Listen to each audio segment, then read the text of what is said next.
Hoy día nos estamos reuniendo, compartiendo un curso más, ¿no?, de la empresa CIS como parte de la capacitación de especialistas y futuros especialistas de esta profesión de cuidados intensivos en adultos. Bien, hoy día y mañana vamos a hablar sobre monitoreo invasivo y no invasivo de enfermería por sistemas.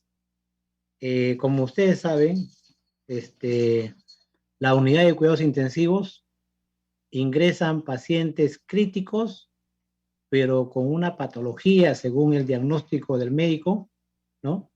Puede ser una patología relacionada al sistema respiratorio o al sistema neurológico o cardiológico o renal, ¿no? Renal, digestivo, neurológico y respiratorio. Cualquiera de ellos puede tener un diagnóstico para que ingrese el paciente a la unidad de cuidados intensivos. Pero ¿qué sucede? Que este paciente tiene factores de riesgo. Si ha ingresado por un problema netamente de un órgano que puede ser el pulmón con la parte respiratoria, este paciente, conforme va avanzando y evolucionando su patología, va a fallar otro órgano que no sea el que hizo que ingrese este paciente a UCI. Vale la pena decir que puede ser, ¿no?, el corazón, el riñón, la parte digestiva. De tal manera que este paciente se vuelve más crítico, ¿no? Ya porque ya son 2 órganos o 3 órganos que están fallando. Por ese motivo es que nosotros tenemos que capacitarnos y valorar y también tener conocimiento para poder hacer un monitoreo de estos órganos. Hemos dividido en 4 partes todo el curso, el día de hoy y el día de mañana. Hoy día vamos a hablar lo que es el órgano pulmonar o el sistema respiratorio, ¿no? En otro tema vamos a hablar sobre, otro colega va a conversar y va a discernir con el aspecto de hemodinamia o del corazón. El siguiente punto sería la parte renal y por último la parte digestiva. Entonces, a mí me ha tocado hablar sobre el problema de paciente del sistema respiratorio. Entonces vamos a dividir el tema 1, monitoreo de enfermería del sistema respiratorio no invasivo en pacientes críticos. Como primer punto vamos a hablar sobre oxigenoterapia, sistemas de alto flujo, capnografía y oximetría, y por último ventilación mecánica no invasivo. Bien. ¿Qué es monitoreo? ¿Qué es monitoreo? Monitoreo significa, ¿no?, en términos generales, ¿no?, avisar, estar frente a alarmas que nos va a mantener alerta. Entonces el enfermero, el profesional de enfermería, tiene que estar alerta, ¿no?, a todo lo que está alrededor del paciente. Y para eso necesitamos, pues, el apoyo y la ayuda de equipos biomédicos que nos van a ayudar a hacer este monitoreo eficaz y oportuno. Pero este monitoreo no es simplemente ver y observar un monitor multiparámetro o de repente un equipo biomédico que nos puede dar la saturación, la capnografía, ¿no? No es solamente es ver y apuntar en una hoja de monitoreo, sino es que tenemos que interpretarlo desde el punto de vista de enfermería para valorar y realizar nuestro diagnóstico de enfermería y priorizar actividades de enfermería, ¿no? Entonces, el monitoreo en UCI es mucho más estricto, mucho más interpretativo. Vale la pena decir también que el enfermero tiene que tener una actitud y una aptitud ante estos registros de monitoreo del paciente crítico. Entonces, monitorización del paciente es la observación y registro continuo de los parámetros fisiológicos del paciente, con los cuales se valora su evolución y repercusión terapéutica de todos los sistemas corporales del paciente. Entonces, si nosotros vamos a hacer el monitoreo del paciente crítico, tenemos que conocer cuál es la fisiología normal, ¿no? La fisiología normal de estos órganos que vamos a hacer el monitoreo, para poder interpretar y para poder sacar nuestra valoración y realizar nuestros diagnósticos de enfermería. Igual va a ser el médico. El médico también va a ayudar, va a revisar nuestra hoja de monitoreo, inclusive va a observar al paciente, va a hacer la clínica, pero él lo va a interpretar desde el punto de vista médico. Y conjuntamente, el punto de vista médico con el punto de vista de enfermería, trabajan en conjuntos para que el paciente tenga una favorable evolución con respecto a la patología que ha llegado el paciente a la UCI. Bien. Entonces, este monitoreo tiene 4 propósitos: alertar, realizar un diagnóstico continuo, un pronóstico de la enfermedad del paciente, y nos va a servir como una guía terapéutica, ¿no? Como una guía terapéutica. Entonces, estos 4 objetivos tiene el monitoreo que estamos realizando con este paciente crítico que está hospitalizado en cuidados intensivos. Bien, entonces el monitoreo incluye técnicas invasivas y no invasivas, que van desde la medición manual, ¿no? Con equipos electromédicos o electrobiomédicos específicos, hasta la instalación invasiva de mecanismos de medición. O sea, tenemos que conocer, tenemos que manejar equipos biomédicos de tecnología media o alta tecnología, ¿no? Estamos hablando pues del monitor multiparámetro, del capnógrafo, de un tubo endotraqueal, ¿no? De ventilador mecánico, de bombas de alimentación, bombas de infusión, etcétera, etcétera, ¿no? Que nos van a ayudar a hacer el monitoreo invasivo o también el monitoreo no invasivo. Entonces, este monitoreo consiste en el uso de diversos sensores y monitores que nos van a permitir controlar o medir las funciones vitales de los pacientes que están hospitalizados en UCI.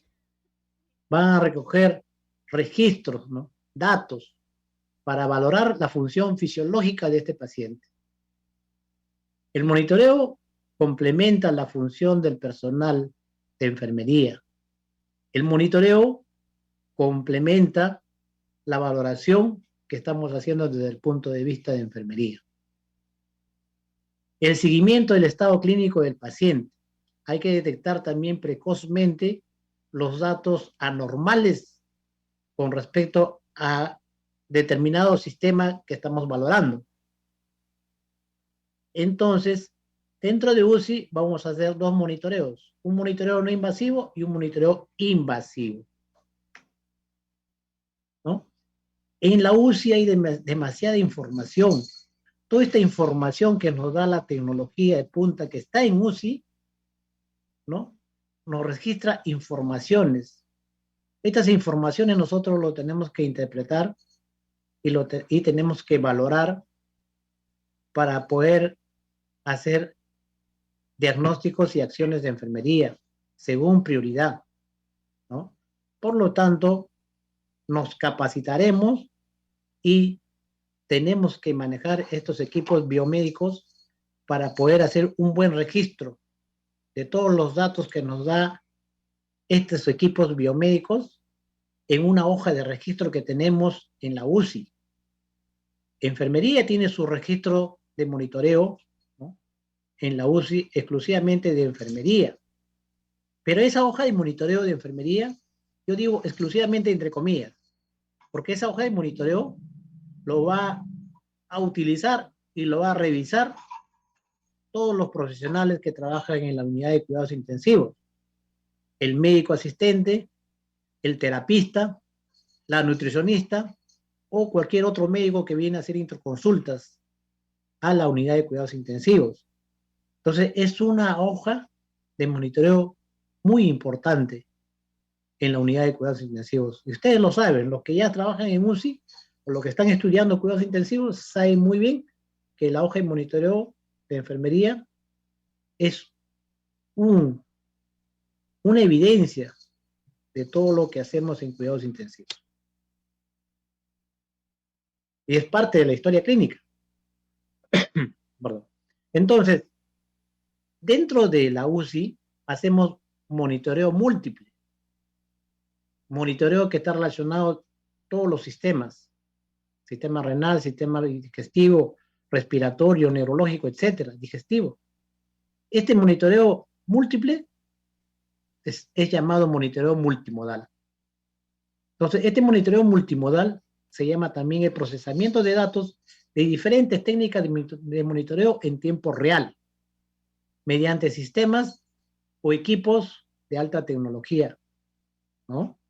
Entonces, ustedes ven aquí la lámina, ven, ¿no? Un ventilador mecánico, ¿no? Digital, de alta tecnología, ¿no?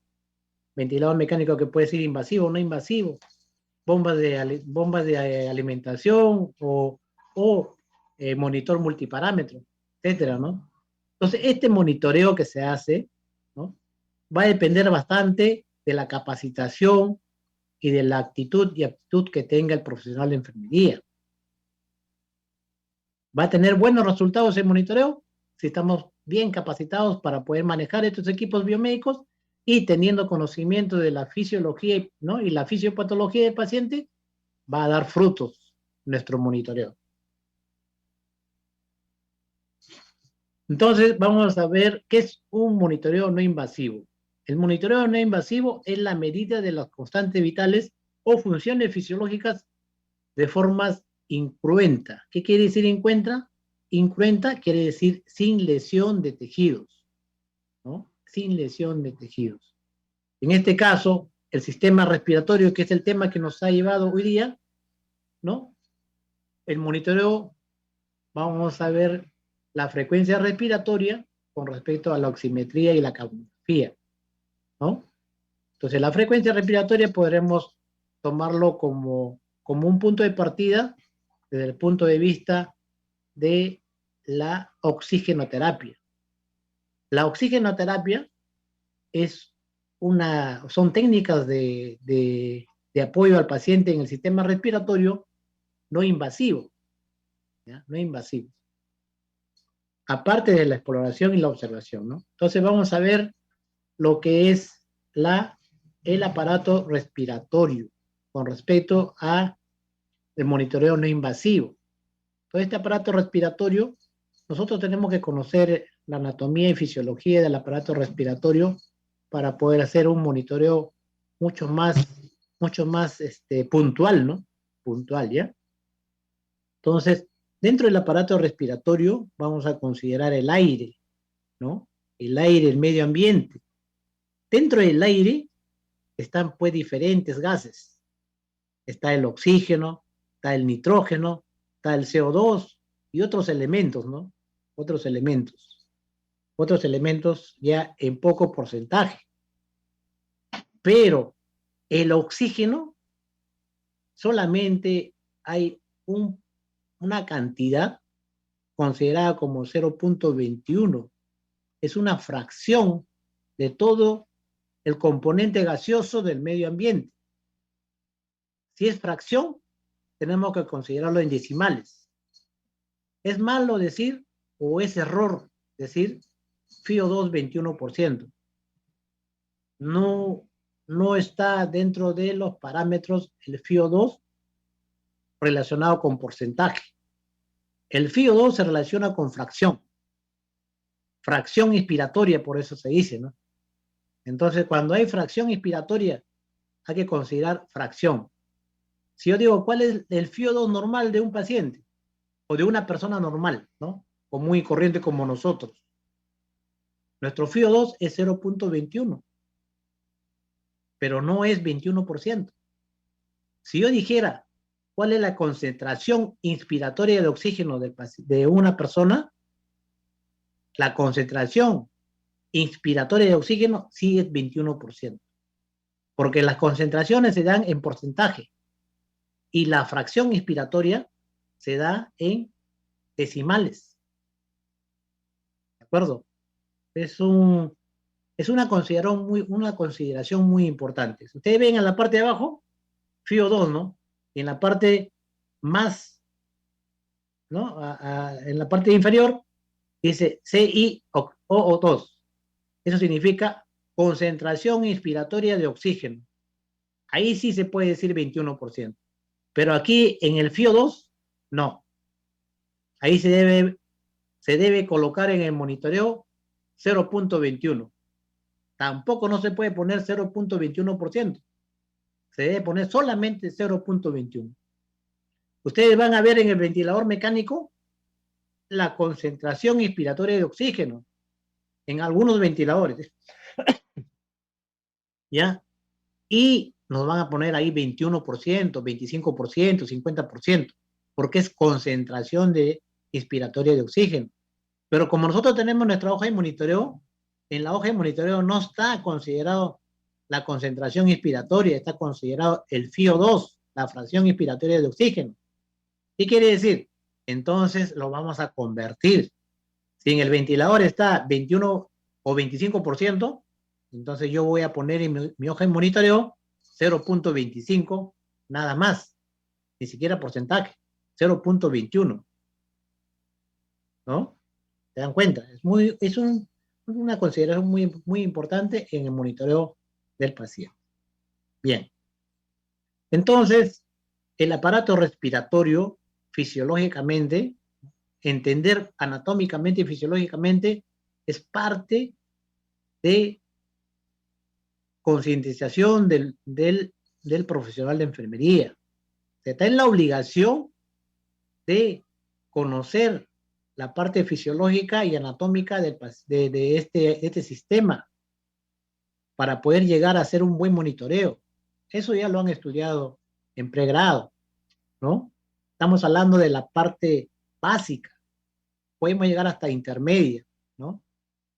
No estudiamos el sistema respiratorio avanzado, ¿no? Eso del sistema respiratorio avanzado o todos los sistemas, cuando es estudiado avanzado, es ya en la parte médica, ¿no?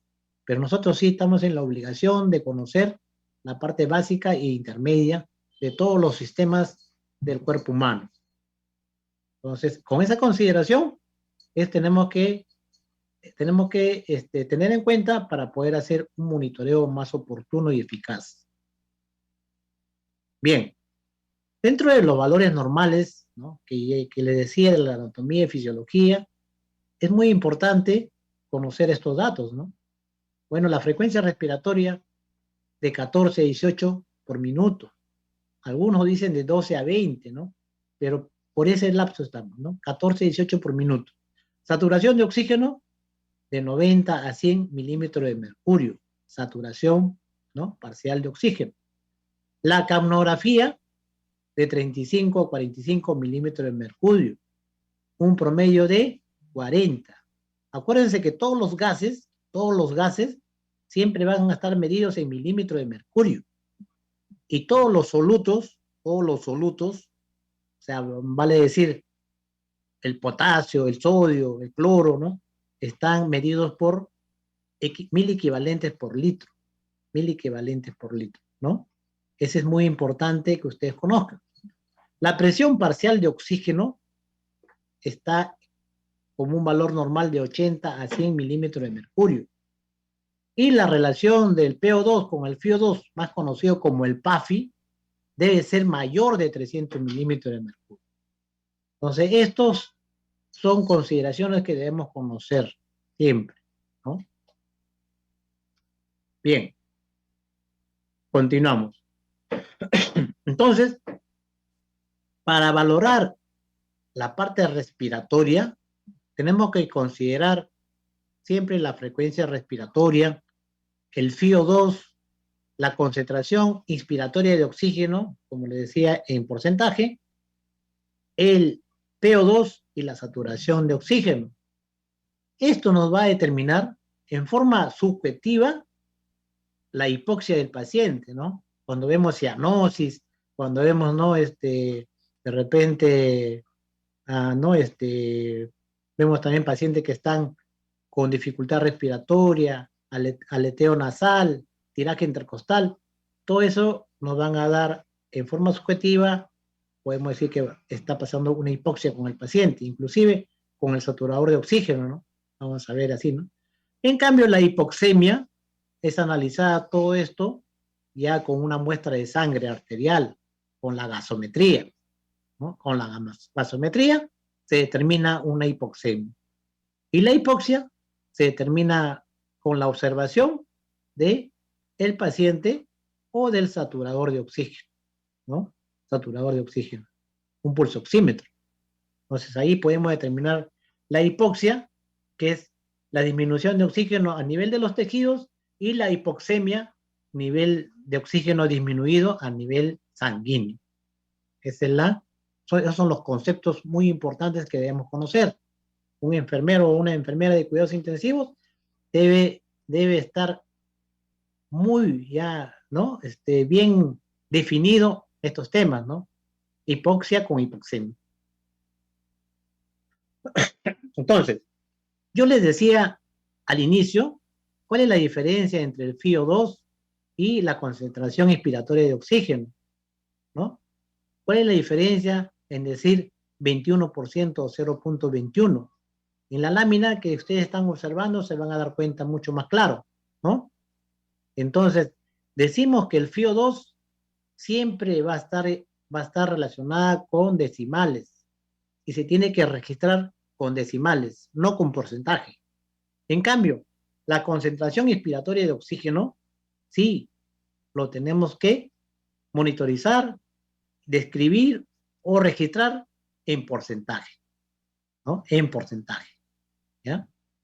Entonces, el FiO2 normal es 0.21, nada más que 0.21. Bien. Entonces, dentro del monitoreo respiratorio no invasivo, ¿no? Vamos a ver lo que es oxigenoterapia. Oxigenoterapia. Entonces, como ustedes se van a dar cuenta aquí en la lámina, miren, les voy a comentar o los voy a, ¿no? A ver si siguen mi pensamiento lo que les trato de decir. A ver, el paciente llega a un hospital, ¿no? De repente llega por emergencia, ¿no? O el paciente ha tenido un accidente, o ha tenido, o se ha desmayado, o se siente con malestar general y llega por emergencia. Entonces, este paciente se le va a valorar en la parte respiratoria con un pulsoxímetro, que es lo más rápido que podemos, ¿no? Hacer una valoración si este paciente necesita o no aporte suplementario de oxígeno. Entonces, teniendo en cuenta un equipo biomédico como llamado el pulsoxímetro, más el conocimiento del profesional que le está atendiendo, en este caso la enfermera o el enfermero, tiene que valorar también el estado de conciencia del paciente. Estamos hablando de la escala de Glasgow. Es muy importante que todos ustedes conozcan muy bien y valoren muy bien la escala de Glasgow. La escala de Glasgow, más la observación y la valoración del enfermero al paciente, y usando equipos como el saturador, va a determinar si el paciente necesita un determinado equipo de oxigenoterapia.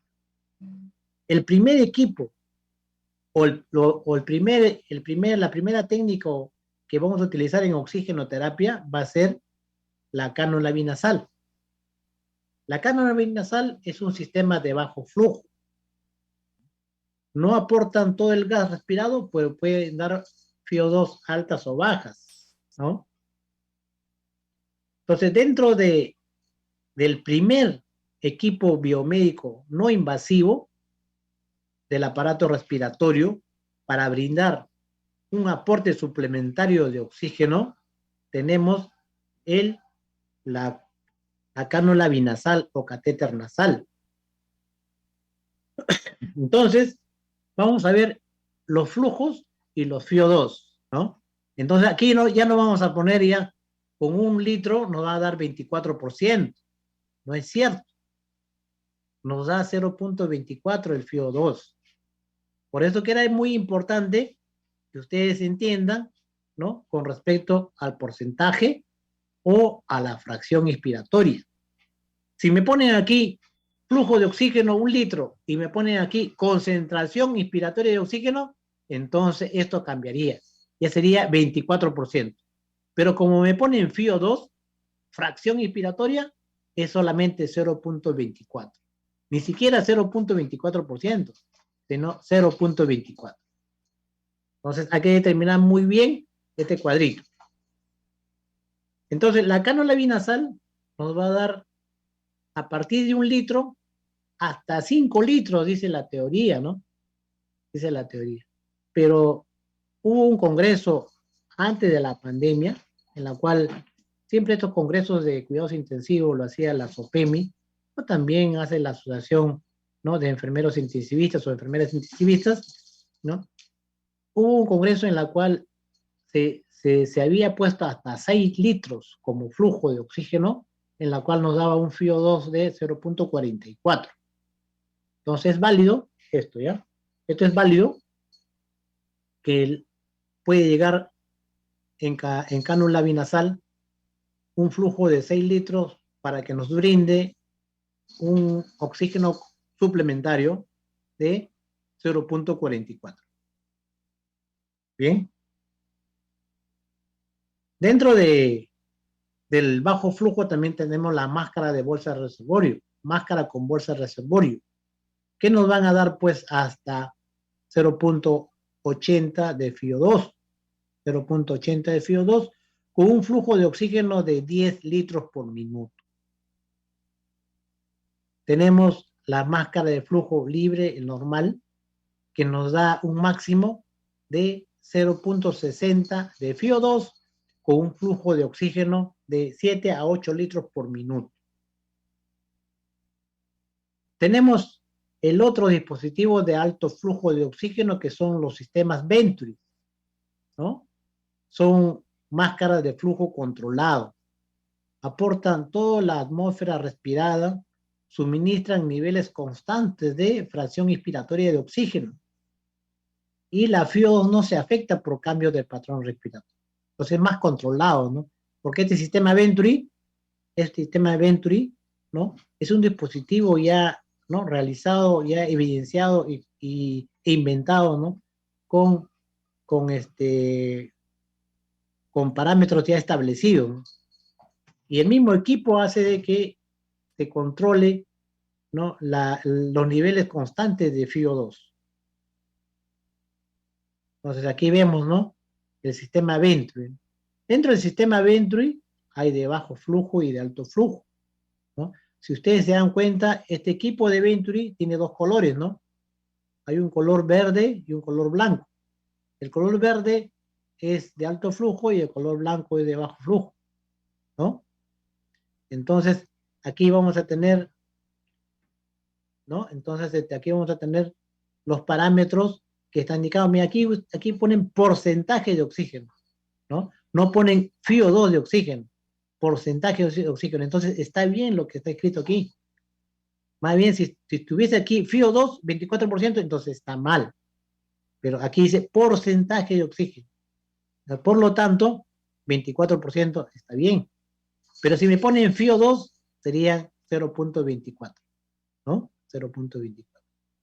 Entonces, el sistema Venturi es un equipo ya, ¿no?, inventado justamente para brindar estas cantidades de oxígeno que son más correctos, más estrictos, ¿no?, más constantes y más definidos.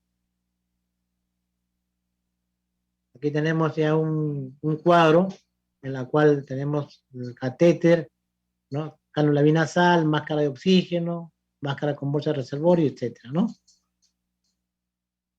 Bien. Entonces, la oxigenoterapia, ya que vamos a ver aquí de alto flujo, que ya es muy aparte de la oxigenoterapia de bajo flujo, ¿no? Vamos a ver también hay oxigenoterapia, ¿no?, de alto flujo. de alto flujo. Han visto ustedes que pueden dar hasta 5, hasta 6 litros, ¿no? Inclusive hasta 8, 10 litros, ¿no? Pero aquí, en alto flujo, ya vamos a utilizar ya un flujo de mayor de 20 litros. Mayor de 20 litros. Puede ser por un equipo ya, un equipo, ¿no? Un equipo de alto flujo acondicionado a un ventilador mecánico, ¿no? Donde tiene también un equipo de termostato, donde va a haber agua destilada en ese termostato que va a estar constante, va a estar colocado en un equipo de venoclisis, ¿no? Y vamos a tener pues una oxigenoterapia de alto flujo no invasivo, no invasivo. Entonces para eso se necesita cánulas binasales de alto flujo, como ustedes ven aquí, ¿no? Cánulas binasales de alto flujo, y ya esto va acondicionado al ventilador mecánico o también a un equipo que nos va a dar sistemas de alto flujo, acondicionado con un termostato o también llamado también un humidificador activo, una humidificación activo, ¿ya? Dentro de la humidificación hay dos tipos, un activo y un pasivo. El activo son humidificadores con cascada, son humidificadores con termostato. Y los pasivos son los filtros, como ustedes han visto, los filtros que colocan en el ventilador mecánico, esos son los humidificadores pasivos, ¿ya? Por eso dice aquí, sistema de humidificador activo es importante dentro del equipo de la oxigenoterapia de alto flujo. Bien, pues aquí vemos, ¿no? Aquí vemos un equipo de sistemas de alto flujo con humidificador activo, ¿no? Ustedes ven aquí a un empotrado donde va a salir ¿no? Un sistema de aire y de oxígeno de alto flujo. Y tiene que estar humidificado. Un equipo de venoclisis con suero fisiológico va a estar, ¿no? Va a estar integrado a este humidificador activo, ¿no? Para que todo el sistema esté humidificado. Es a altas concentraciones. Entonces vemos aquí, ¿no? Hay oxigenoterapia de bajo flujo y también hay oxigenoterapia de alto flujo, pero ya muy aparte de sistema Venturi, ¿no? Sistemas de alto flujo por cánula binasal, ¿no? Entonces va a llegar inclusive hasta 50 litros, ¿no? De 20 litros a 50 litros, y yo he visto hasta 60 litros, ¿no? El flujo que van a colocar dentro del ventilador mecánico no invasivo o dentro del sistema de alto flujo. Aquí ven ustedes, ¿no? Aquí ven, ¿no? Este es la cascada y este es el ventilador mecánico y este es el humidificador activo, ¿no? Que va a una temperatura de 37 grados centígrados, ¿no? Entonces vemos aquí la cánula nasal hasta 6 litros, dice, ¿no? Lo que estamos viendo en oxigenoterapia normal, ¿no? Por cánula binasal. Pero ya con mascarilla facial hasta 15 litros, ¿no? Mascarilla normal, ¿no? Y la cánula nasal de alto flujo va a utilizar un flujo de 20 litros a 50 litros, ¿no? De 20 litros a 50 litros. Y nos va a dar, pues, un FiO2 hasta 1, ¿no? O una concentración de oxígeno del 100%, ¿no? La humidificación va a ser alta y tiene que haber una temperatura adecuada con un termostato que va a dar una temperatura de 37 grados centígrados. Bien, pues aquí vemos el termostato y vemos aquí el humidificador continuo, el humidificador activo, ¿no? Entonces también hay equipos, ¿no? Que vamos a utilizar estos equipos como parte de la humidificación activa por cánula binasal, ¿no? Aquí vemos también las cánulas de alto flujo, ¿no? Con el equipo que van a utilizar, que va a tener que estar conectado a un empotrado con un litraje de alto flujo.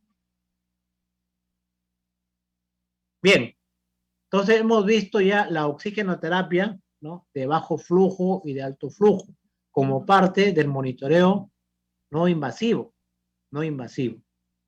Otro equipo que vamos a utilizar para el monitoreo no invasivo es el pulsioxímetro. ¿Qué es el pulsioxímetro? Es la medición no invasiva del oxígeno transportado por la hemoglobina en el interior de los vasos sanguíneos. Mide de forma continua la saturación de oxígeno en sangre, ¿no? Y está, y vamos a tener registrado en porcentaje, en porcentaje.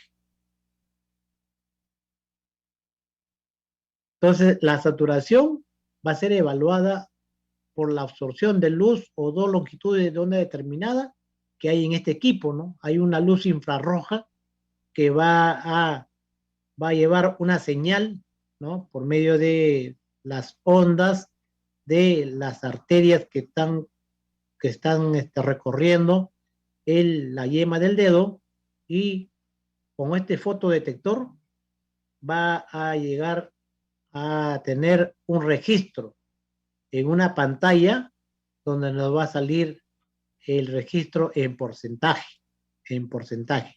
Normalmente debe ser de 90 a 100, ¿no? Por ciento. Muy utilizado en este tiempo de COVID, ¿no?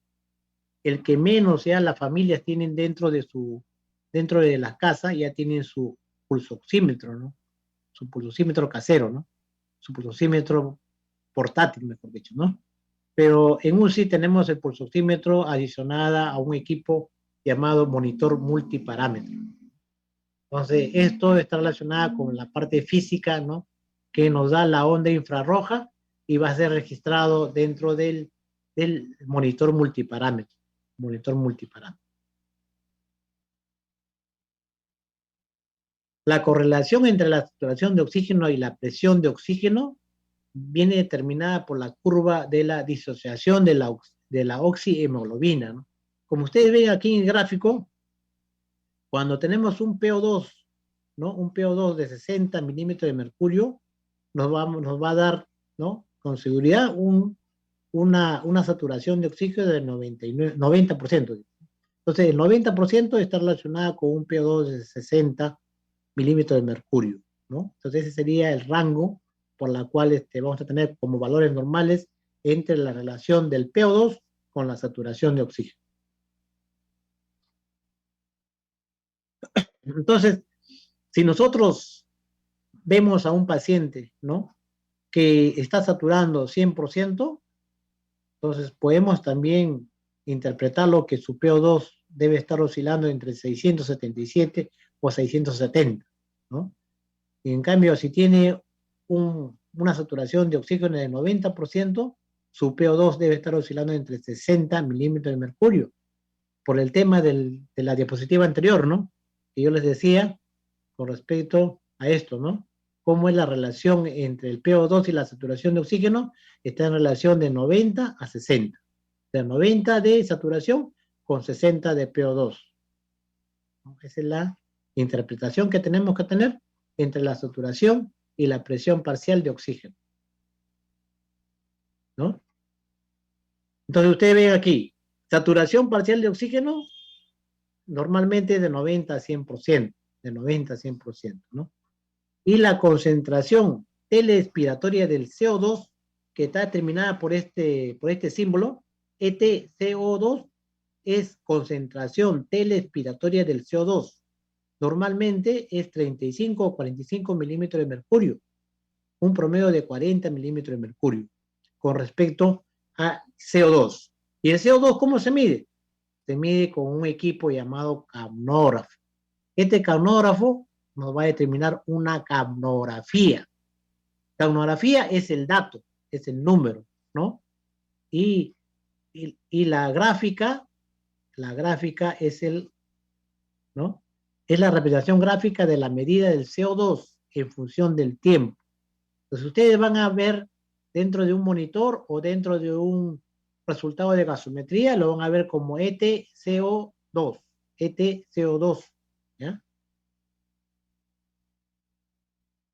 Entonces, la capnometría es la medida del dióxido de carbono en la vía aérea de un paciente durante un ciclo respiratorio, ¿no? Y esto se obtiene dentro del monitor va a salir un valor numérico, en la cual yo les decía que su valor normal debe ser entre 35 y 45 milímetros de mercurio, un promedio de 40 milímetros de mercurio, ¿no? Entonces, si el CO2, ¿no?, es parte del producto del metabolismo celular, ¿qué puede pasar cuando el CO2 está aumentado? Puede haber fiebre, puede haber sepsis, puede haber hipertiroidismo, aumento de la actividad, ¿no? Causa de la disminución de la producción del CO2, la hipotermia, el choque hipovolémico, hipotiroidismo o también anestesia general.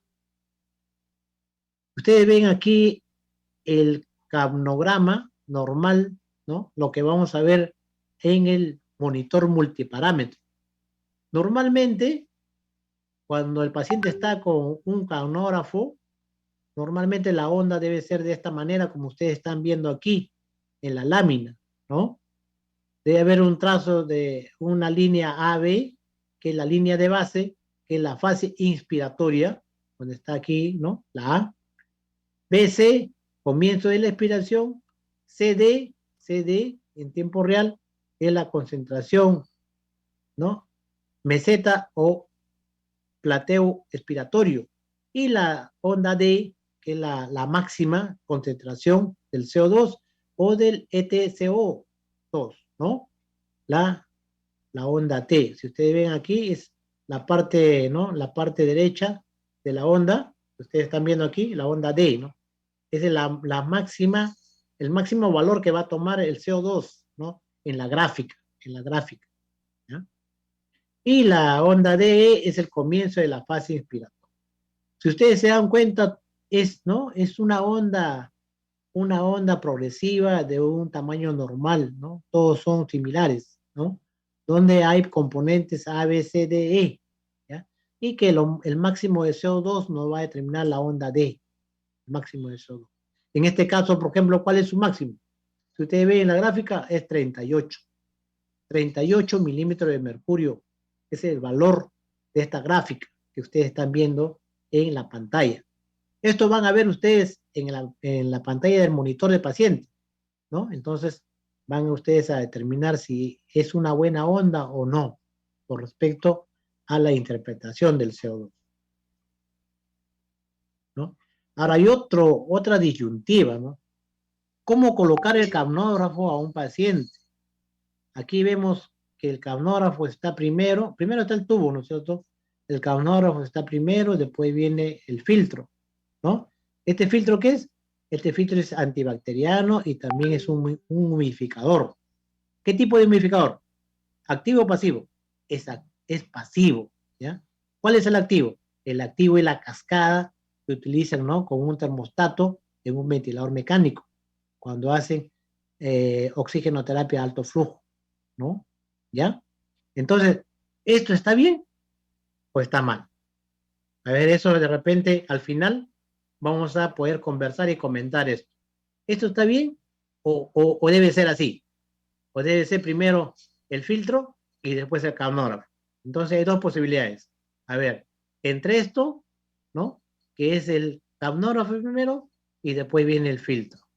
O esta lámina que está aquí, primero es el filtro y después el capnógrafo. A ver, vamos a preguntar o si no vamos a interpretarlo al final de este tema, ¿sí? ¿Cuál de ellos es el que se debe colocar? Bien, entonces ustedes ven aquí un monitor multiparámetro, ¿no es cierto? Un monitor multiparámetro donde vamos a ver el CO2 y la saturación de oxígeno. Miren la onda de la saturación de oxígeno, ¿no? La onda de oxígeno. Y la onda del CO2. Y la onda de CO2, ¿no? Miren cómo es continuo, ¿no? ¿No? Entonces debe estar así, debe ser así. Igual la saturación, ¿no? Como es continuo también, ¿no? Entonces, ¿cuánto de CO2 está aquí? 32 milímetros de mercurio, ¿no? Saturación, 97, ¿no?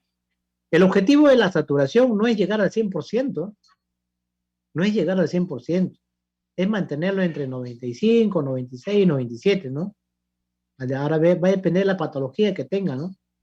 Si vemos un paciente con EPOC, pues no vamos a tener como un objetivo principal de llegar pues a 95, ¿no? De repente 90, 91 sería su basal de ese paciente, ¿no? Entonces es muy importante conocer al paciente, ¿no? Para determinar su valor normal de este paciente, ¿no?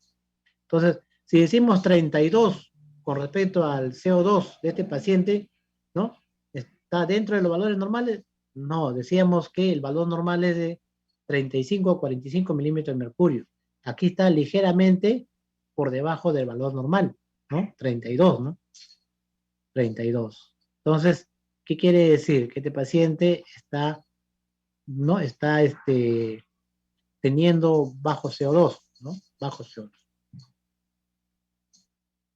Bien, entonces, aquí vemos cuando hay aumento de CO2 a lo largo del tiempo, o sea, quiere decir que esta onda va creciendo, creciendo, creciendo, creciendo, tiene tendencia a aumentar, entonces puede ser que hay una disminución de la frecuencia respiratoria, ¿no? Una disminución de la frecuencia respiratoria.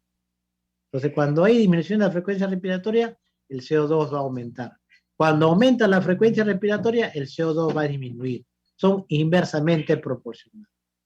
También puede ser un caso que el volumen corriente esté disminuido, hay una fuga de repente, ¿no? Aumento del metabolismo y el consumo de oxígeno. O de repente hay temperatura alta, ¿no? Una fiebre, así puede ser, ¿no? Tenemos también en qué casos puede haber disminución del nivel de CO2, ¿no? Ustedes ven en la gráfica, normalmente está así y va bajando, bajando y hay tendencia de bajar. Entonces, eso puede ser debido al aumento de la frecuencia respiratoria, ¿no? Como le dije, es inversamente proporcional con el CO2, al aumento del volumen tidal o volumen corriente, o disminución del metabolismo, o una disminución o una hipotermia de la temperatura corporal. Y cuando hay obstrucción del circuito de la vía aérea, entonces ustedes van a ver que el diagrama del CO2 va constantemente a deformarse. Se deforma, se deforma, se deforma y hay tendencia a esa deformación. ¿Qué quiere decir? ¿Qué quiere decir ahí? Quiere decir que hay una obstrucción, o sea, que hay secreciones, ¿no? O hay un cuerpo extraño que está haciendo de que esta onda se deforme de esa manera, o puede haber broncoespasmo. En una intubación, inmediatamente intuban al paciente, debemos colocar el capnógrafo al paciente, ¿no? Debemos conectar entre el ventilador y el tubo traqueal el capnógrafo. ¿Para qué? Para determinar si ese tubo está en situ, ¿no? Entonces, si no está en situ, quiere decir que la onda poco a poco se va a desnaturalizar, no va a haber onda, o va a ser plano. Pero si empieza la onda a salir, es porque definitivamente el tubo traqueal está in situ. Entonces, también cuando hay pérdida de aire en el balón de taponamiento, ¿no? Entonces también va a hacer de que la onda se desconfigure o la onda se vuelva, ¿no? En forma ya amorfa, ¿no? Entonces esa tendencia hace de que podemos determinar que en el balón de taponamiento hay una fuga. Que si hay una fuga, de repente no está dentro de la cantidad de aire que pueda tener o una medida exacta que pueda tener este balón de taponamiento, que debe tener más o menos entre 25 y 28, ¿no? Milímetros de mercurio. Bien. Entonces vemos aquí este monitor multiparámetro. Como decíamos, tenemos que saber valorar todo lo que está aquí en este monitor, ¿no? Interpretar los datos, ¿no? Los datos para poder realizar acciones en enfermería, ¿no? Entonces, como último, dentro de este tema vamos a hablar sobre la ventilación mecánica no invasiva, ¿no? La ventilación mecánica no invasiva, que de repente ya no lo estamos usando, ¿no? porque ahora ya está ya la cánula de alto flujo, ¿no? Porque dentro de la cánula de alto flujo versus ventilación mecánica no invasiva, hay muchas ventajas más para la cánula de alto flujo que la ventilación mecánica no invasiva. Uno de esos es, ¿no? Es que en realidad es muy traumático el realizar ventilación mecánica no invasiva a un paciente despierto, ¿no? Muy traumático, ¿no? Pero debe de haber algunas indicaciones que sí se puede hacer ventilación mecánica no invasiva. La mayoría están utilizando como alternativa en un paciente despierto con ciertos diagnósticos la oxigenoterapia o la cánula de alto flujo, ¿no? La cánula de alto flujo. Bien, entonces, dentro de la ventilación mecánica no invasiva, utilizan el ventilador mecánico y utilizan, ¿no? El modo de CPAP, ¿no? Con flujos también de 20 a 20, ¿no? De 20 a 50 litros. Tenemos aquí los tipos de ventilación mecánica no invasiva con un modo de CPAP, con un modo de ventilación mecánica con presión de soporte o el mixto, ¿no? El bipal, ¿no? El mixto. Entonces, cualquiera de esos tres modos nos va a dar una ventilación mecánica no invasiva, donde se utiliza pues el arnés, ¿no? Todo el equipo donde esta máscara tiene que estar pues correctamente puesto al paciente, donde no haya fuga, para que el ventilador mecánico haga su función, ¿no? En la parte de darle la cantidad de aire y oxígeno al paciente. Dentro de estos conceptos tenemos que tener pues en claro qué es un trigger. El trigger es también conocido como disparo, como gatillo, ¿no? Entonces, eso lo vamos a encontrar en el ventilador mecánico con diferentes nombres, ¿no? Inclusive es conocido como sensibilidad, ¿no? Sensibilidad, trigger, disparo, ¿no? Gatillo, etcétera, es lo mismo, ¿no? Entonces, es un sensor que detecta pequeños cambios de presión y flujo realizados por los esfuerzos inspiratorios del paciente, ¿no? Que más o menos es de flujo, es de 0.5 a 2 litros por minuto, de presión es 0.5 centímetros de agua. ¿Qué es un ciclado? Es el sensor que determina el paso de la expiración a la expiración.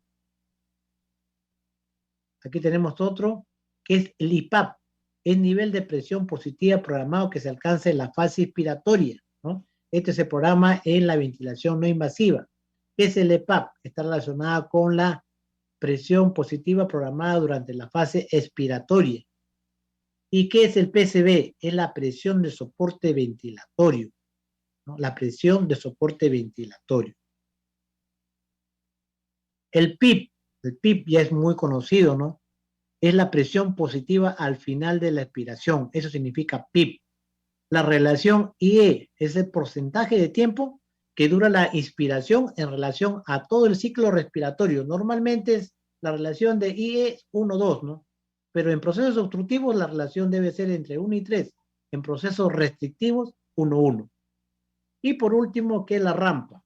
Es la rapidez con la que se alcanza la IPAP, o sea, la inspiración programada pendiente de la curva de presión. Bien, entonces, los pacientes candidatos a ventilación mecánica no invasiva pueden tener patología respiratoria potencialmente reversible, ¿no? Por ejemplo, un edema pulmonar, una crisis asmática, una neumonía, una bronquiolitis, parálisis frenética postquirúrgica, ¿no? O también usada en destete de paciente con ventilador mecánica invasiva. Un paciente que está con ventilador mecánico invasivo, le extuban y necesita de apoyo una ventilación mecánica no invasiva, entonces lo colocan, ¿no? Lo colocan en el arnés y utilizan el ventilador mecánico con los parámetros ya mencionados anteriormente. Muy bien. Entonces, aquí tenemos, pues, ¿no? El equipo que vamos a utilizar, un arnés, ¿no? Un ventilador mecánico, ¿no? Y teniendo en cuenta los modos que va a tener este paciente, ¿no? Un CPAP, un compresión de soporte o un bipal, ¿no? Y el flujo que va a tener el paciente, ¿no? Manteniendo un FiO2 adecuado en estos pacientes. Entonces, como le dije, es traumático, ¿no? Hay que tener asegurado el arnés en el paciente, inclusive hay que prevenir, ¿no?, lesiones en toda la parte facial del paciente. Entonces, en estos pacientes, pues, se tiene que primero conversar con la familia para tener este dispositivo, colocar al paciente, ¿no? Ya que se va a necesitar bastante voluntad del paciente, ¿no? Bastante paciencia del paciente, porque hay pacientes que realmente no toleran esto, ¿no? No toleran, ¿no? Y no ayudan para el procedimiento. Se tiene que hacer gasometría, se tiene que hacer un monitoreo mucho más exacto, ¿no? Y que no se retire el saturador, porque es muy importante el monitoreo de la pulsometría de estos pacientes, ¿no? Y la clínica, ¿no? La observación del paciente, cómo está yendo con este equipo de ventilación mecánica no invasiva. Bien, entonces hemos culminado la primera parte, que es, ¿no?, la oxigenoterapia, lo que es también sistemas de bajo flujo y alto flujo, la ventilación mecánica no invasiva y la cánula binasal de alto flujo, ¿no? Y también el monitoreo con el pulsoxímetro y el monitoreo con el capnógrafo. Bien, entonces hemos culminado aquí la primera parte. A ver si hay preguntas. Bien, muchas gracias, Magíster Carlos. Bien, entonces, mientras el Magíster va Sí, está. compartiendo sus siguientes diapositivas, vamos esperando a las preguntas del tema tocado, ¿sí? Recuerden que para ello Ujú. tienen el botón del chat. También pueden levantar su manito para nosotros activarles el micro y puedan interactuar con el ponente.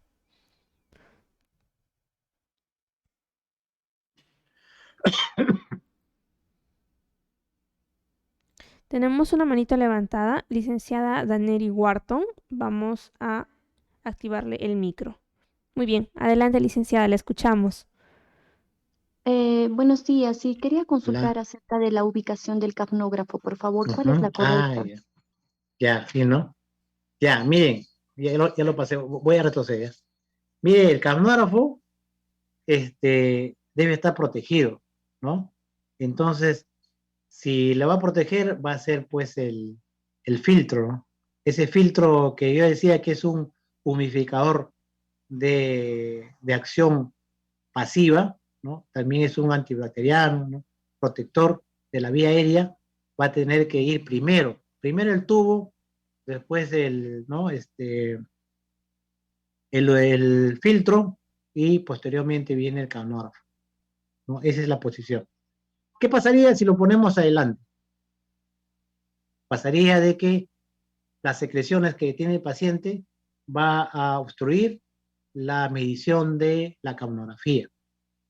Esa sería la indicación, colega. ¿De acuerdo? ¿Se entiende? Sí, licenciada Daneri, muchas gracias por su participación. Vamos con alguna otra pregunta. Sí, vamos a estar atentos a sus Quiero, preguntas. quiero quedar claro esto, porque sí es muy importante esto, ¿ya? Ujú. A ver, vamos a ponerle la foto de ahí, porque que quede claro esto, porque sí es muy importante.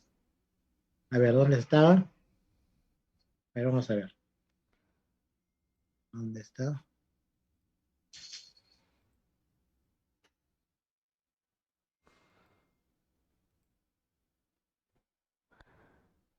Ah, aquí está. Ya. Miren, entonces yo le decía a la colega que cuál era ¿no? ¿Cuál era lo ideal, ¿no? Entonces, aquí vemos nosotros que está el capnógrafo primero, ¿no es cierto?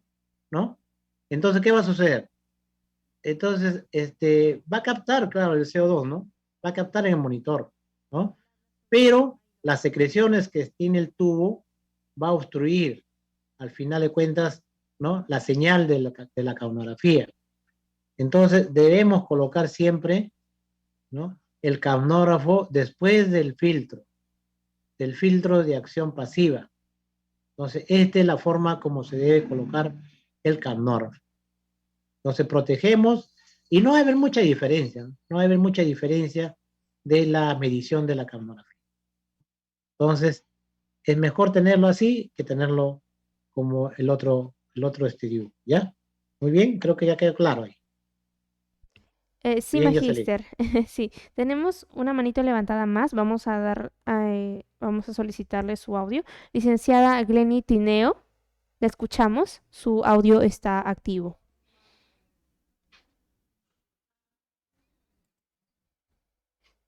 Licenciada Glenny Tineo. Sí, ¿ahí me escuchan? Sí, la Sí, Glenny, escuchamos. sí te escuchamos, Glenny. Buen día, licenciado. Sí, muy Hola. bonita su ponencia. Felicitarle, licenciado. Eh, Ujú, una consulta, a ver, con respecto al filtro de calor-humedad, ujú. ¿cuánto tiempo, o sea, el tiempo de cambio, ¿no? Para el paciente, es que sucede que a veces en los hospitales, a veces hay déficit de estos insumos y entonces a veces se le tiene que pedir al paciente. Entonces, ¿hasta cuánto como máximo se le Ya, puede mantener en el paciente? O lo normal también, que es el cambio normal, ¿no? Y hasta cuánto se le puede hacer durar al paciente, ¿no? Y lo otro es los filtros que están conectados al ventilador, que son antimicrobianos, o estoy equivocada, a ver, ¿me corrige? claro. Gracias. Muy bien. Glenny, ¿no? Glenny, mire, el filtro que se debe cambiar cada 24 horas según las especificaciones técnicas, ¿no? Cada 24 horas. Pero, muy importante, es de la observación y de criterio de enfermería. ¿Qué pasaría si un paciente tiene bastante secreción, ¿no? Por más que las pides, va a tener secreciones, ¿no? Hay muy demandante por la patología que tiene el paciente, ¿no? Ustedes saben que la acetilcisteína, cuando colocan a un paciente, va a hacer de que, ¿no? Produzca bastante secreción.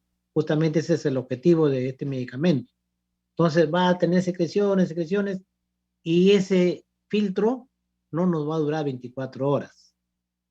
Entonces vamos a tener que cambiar inclusive cada 4 o cada 6 horas, ¿no?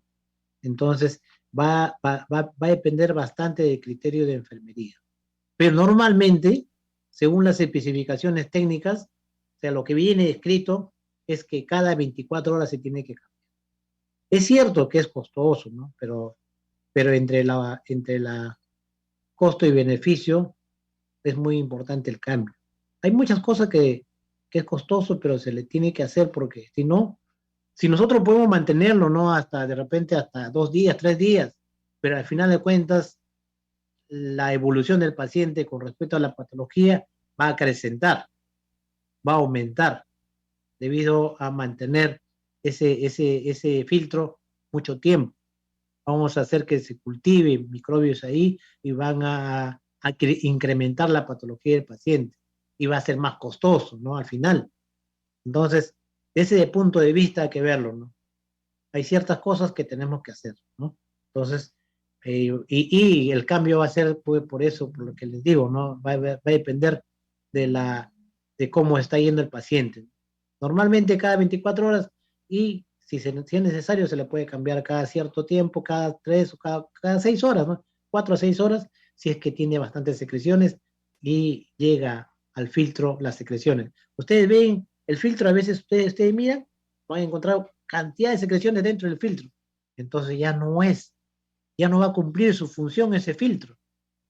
Ahora lo otro que dice la colega, los filtros antibacterianos que están en el ventilador, no que están en el corrugado, que están en el ventilador, sí es cierto, son antibacterianos, para proteger, ¿no? Al ventilador de todo el equipo, ¿no? Entonces, es otros filtros que hay ahí, que son otro tipo de filtros, ¿no? Que es diferente al filtro, ¿no? Que está al lado del capnógrafo, que está más cerca al paciente, ¿no? ¿Ya? Muy bien. Gracias, Lenny. Bien, magíster. Entonces vamos a pasar con la siguiente ponencia, magíster.